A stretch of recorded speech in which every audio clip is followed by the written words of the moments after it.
happy to be here. Wanted to ask you a little bit about the difference in how many fans would come to a golf game as opposed to what you're going to see here. Let me tell you, the only fans that we have is the extra players that we have. So the pitchers, they're sitting, some of the pitchers and some other guys that have the duty, that keep up the gun, hitting charge, pitching charge. Those are the fans. We don't get many fans. Once in a while we get a parent here and there, but we don't get no fans at all. If we got 5 people there, it's a lot. How do you get your guys ready for something like this then, where on a big night they'll fill the place up? Well, hopefully yes, and hopefully I know they play in some crowd, and when they were in Jamestown, so hopefully that will help. I don't know the attendance that what they get over there, but it's just challenges. It's big, it's different. I know how this spring 2008 to be in front of these great fans out here, pack house all the time, and 5, 6, 7, 8,000 people here all the time. So I just have to do a lot of talking and let it know and see what the expectation to when they come to Greensboro play in front of these wonderful people here. So a lot of the work here gets done before the fans ever come out. It's the 2 to 6 type stuff. What's sort of the philosophy there for you? How hard do those guys work before the games start? Well, we cannot work them way too hard because we have a game in the long season.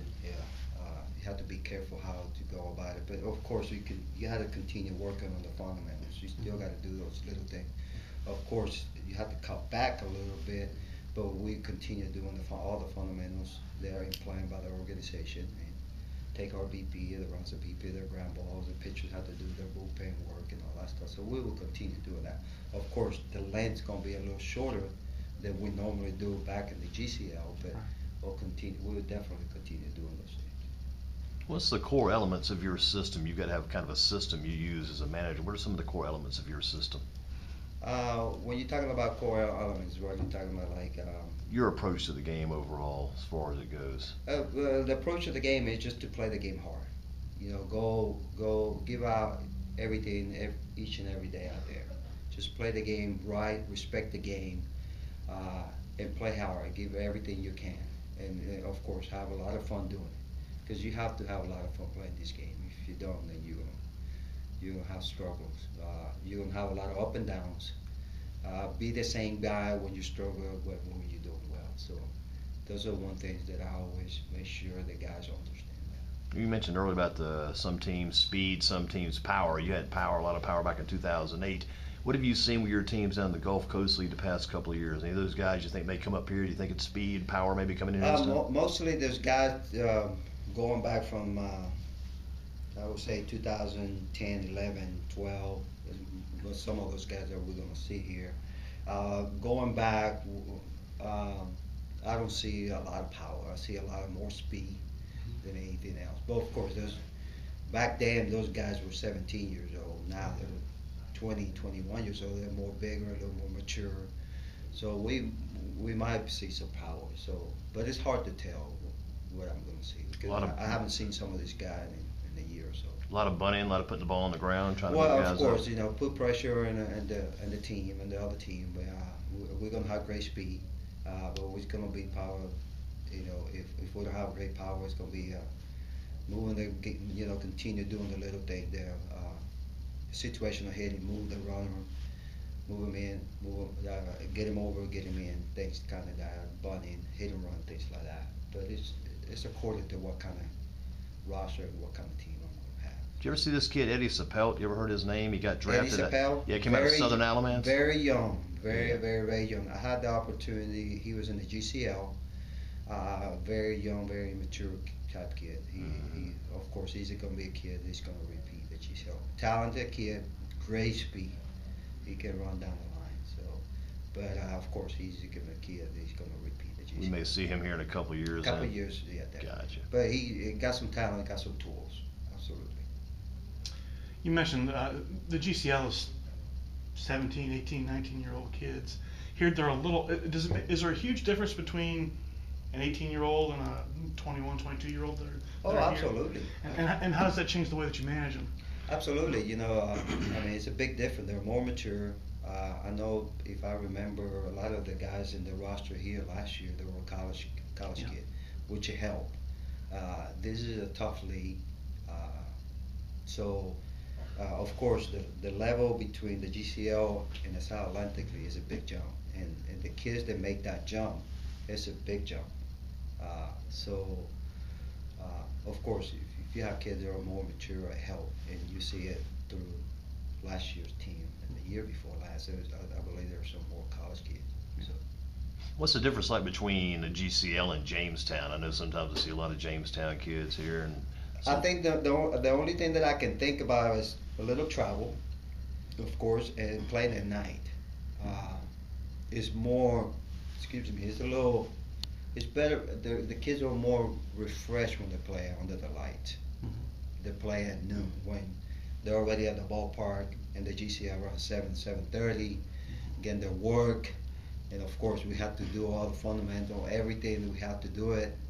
You go back here and eat a sandwich at 10 o'clock, ready to come out and play at 12. so you're talking about being there at 7:30 in the morning. Yeah, 7:30 in the morning. So of course, I mean, playing under the light, there's more rest. You know, of course, the energy level is a little higher than playing at noon every day under 100 degree and 100% humidity. So it's tough. It's tough. But of course, the Jamestown, the difference is the travel. They travel a little bit. They play at night, and compared to the GCL, it's just 12 o'clock game, and it's hot and it's humid. And of course, I have to get up early every morning. And you know how the young guys are like. Some of those old guys are tough too. You have a master's degree. That's kind of unusual for a manager. What, how important was your education to you? Great. I mean, when I saw my career, I knew when I blew out my knee, my chances to play in the minor league was slim because I lost a lot of speed. It took me a year and a half to fully recover. I lost a lot of speed. So it was important to me to concentrate on my education. I had an opportunity to go back and try out and all to do those things, but I said, hey, no, I'm just going to focus in school. And I'm very proud of doing that. I mean, coming out of Puerto Rico and get a degree, a master's degree, I'm very proud of what I did and what I accomplished, and I don't have no regret at all whatsoever. Does that degree at all affect the way that you manage? I mean, do you consider yourself more of a teacher, or No, it's basically the same. Okay. Yeah, it's about the same because I mean there's a lot of great coaches out there that they never have even a college degree. They're great coaches, so it's no different. It's no different. The game of baseball is the game of baseball. I have been lucky and fortunate enough to work under great coaches. So I had the opportunity to coach under Edwin Rodriguez here in 2008. I learned a lot of great deal from him. So I've been fortunate enough to work for great people, great coaches, great coordinators. We had great coordinator here through the Marlins organization. So I've been lucky enough to work under those people. If you weren't managing baseball, what do you think you'd be doing? I'll probably if I manage a baseball, I'll probably be teaching in high school, probably college. I did some couple years when I was in Texas A&M. I did some teaching, and I really enjoyed that part of it. I did a couple of low-level classes, and I really enjoyed it. In college classes, right? Yeah. That's great. Was that like as a graduate assistant type thing? Or Yeah. No, when I was at A&M, when I was right. a full-time in A&M, I had the opportunity to teach some the baseball class. I did a baseball class, which was great, and of course, I did some weight training classes. Okay. I did touch that.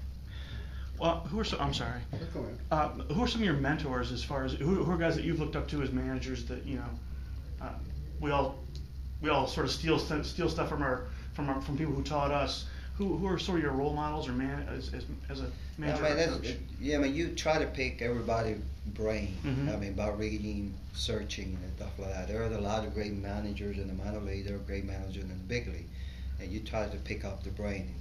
If you want to pick one, probably Tano La Russa, Joe Torre. Those are the guys. Some of the books that I read in the past that helped me and guide me in some of this direction. I need to be at this level. So you try to pick up Now, you're Yeah. talking about reading their books? so Reading, which reading I some know of the they books both and have stuff like that. had- Mentor, the only one that I have here was Edwin Rodriguez. I learned a lot. That's a pretty good mentor. Yeah, I had a great deal from him. He's a first class guy, and he taught me a guy. And the time when I was here, I had a lot of responsibility. I coached a lot of third base. He gave me the opportunity to do that, and I'm so thankful that he gave me the opportunity because it prepared me to be in the position that I am today. You sure any of Edwin's demeanor? I mean, Edwin could be real calm, and all of a sudden, man, things could explode. Yeah, those are the things that I also learned from him. He can be a short fuse type guy, but he's a great guy. I learned a lot. Of course, you pick, of course you pick the good and the bad. So, but he's a short fuse type guy, but he's also a great coach and a great teacher of the game. So. He was one of those guys too that said at one time he loved the teaching level and kind of staying where he was, and all of a sudden next thing you know he's a major league manager. He made it all the way to the top there. And too. that's why I'm not surprised that he's back and coaching at a lower level. He loved the teaching and the development of the kids. So I'm not surprised he's back. And I think he's going to be a double A this year with the Cleveland. Oh, good. You weren't here when they had that Kannapolis explosion that time, were you? No, I wasn't here. You missed that one. That was a year before. Gotcha. Yeah. That was interesting seeing Edwin's. That was 2007. I was in the GCL as a hitting coach. You probably heard about it, though, I'm sure. I heard about it. I saw a lot of video of it, so it was crazy. That's when Edwin's personality kind of changed. The fuse went exploded quickly there. Yeah. I heard it was ugly. I remember that. Ever had anything like that happen among your teams? No. No, hadn't seen that yet. If I can recall, maybe being thrown out. Maybe I got thrown out last year. I shouldn't even be thrown out. I don't know why I even got thrown out. So maybe twice, three times in my whole coaching career. So. Ever do it on Not bad at purpose? all. Ever do it on purpose? Try to get your team fired up? No, not really. Mhm. No, not really. Some coaches use that philosophy Yeah, occasionally they use too. that philosophy to get the team going. And They stuff walk like out, that. and all of a sudden the team turns it around. Turn Yeah. around. No, but no. That's kind of Andy Haynes was kind of like that too Andy in some was ways. yeah. Andy's the calmest guy you run into. All of a sudden you get on the field, he'd argue his point because he felt like he was an attorney and he was going to try to win his case. He was going to argue that point to the fullest if he felt like he was right. I can see Andy Haynes doing that. Yeah, he's a great guy. You keep up a lot of the guys. I mean, you mentioned Andy, Edwin, and even Yeah. the guys you worked with when you were here. Keep up with those guys. Oh yeah. We keep in touch with all those guys. Even with some of the coordinators that are not here now, we keep in touch. Edwin, we keep in touch. And of course, we still got some of those guys that work with us. Expect to see Wayne Rosenthal back through here this year. Oh yeah. He's We'll a see. he's a mainstay, isn't he, fixture? Yeah. He's still here around. And yeah. So we're lucky. We have some real good instructor with good coaches, and like I said, I'm fortunate enough to work in this organization. We have great people. So. What about Andre Dawson and Tony Perez? Are they still? Yeah, they. I don't see much of them. Do they come to town like once a year? Yeah, during spring training at the GCL, we don't see much of them. But of course, during spring training, I got an opportunity to talk to Tony Perez. I talked to him more than Andre Dawson, but great people, and we're happy to have those two Hall of Famers in our organization.